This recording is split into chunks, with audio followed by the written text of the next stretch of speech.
Guys, how you guys doing? It's me, Naturally-Roshani, here again with another video. So this video is just an afternoon spend time with me in the afternoon or whatever. Like, I was gonna do like a night routine, but I don't know, I might just change it as a night routine. I don't know, but today is Sunday afternoon. We just finished doing the service. That's a mattress up there, but anyways, so yeah, so I'm here just chilling. We're about to watch a show here on Netflix called Low Key and the Key. So the kids are playing their Roblox on the iPad, so I'm just chilling here. The lunch is ready. Well, the lunch is in the oven, getting ready, late lunch. But yeah, so I hope you guys enjoy this video. It's a very short mini vlog or whatever, so I hope you guys enjoy it. And if you have not subscribed to the channel, subscribe to my channel. If you are a returning subscriber, thank you for coming back and thank you for your support. If you are new here, please do support this channel by clicking the subscribe button and getting the notification bell on so you can get notified when I do upload a new video. Alright guys.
right, guys, so we're all done eating. Everybody's full, everybody's happy. So it's time for me to wind down by removing my makeup out of my face. Guys, my routine is pretty simple. I did buy some stuff from CVS a few months ago, but I haven't used them yet, but I will. So I'll be using the Micellar makeup water remover, plus I'll be using the none other than African black soap to clear out my makeup. Seriously, guys, like I feel like this routine works out for me. Like it's pretty simple, but like the simple I am, the better my skin is. So yes, so I hope you guys are enjoying the video so far. So yeah, all right, guys, see you guys on my next clip.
For my moisturizer on my face, I'll be using the vitamin E oil.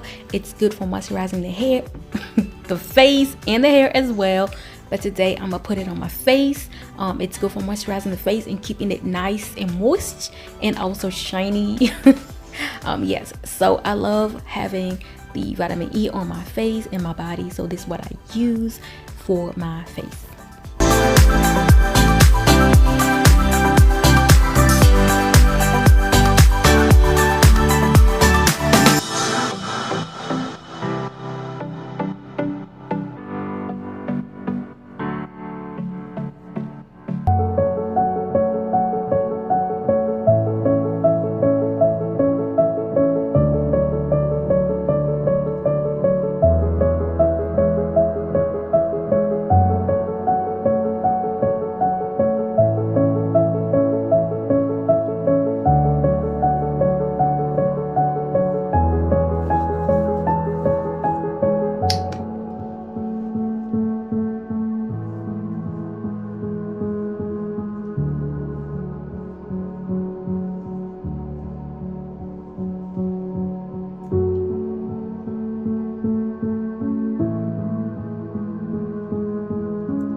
Alright guys, thank you so much for watching my video. I am going now to change my clothes so I can be more comfortable. Again, thank you so much for watching my video. I really truly appreciate each and every one of y'all. If you have not yet subscribed to this channel, go ahead and subscribe to the channel. Now I am going to get more comfortable so I can watch a movie with my hubby, because I'm pretty sure he's bored because I'll be recording. So yes, I appreciate each and every one of y'all, and I will see you guys on my next video. Bye bye.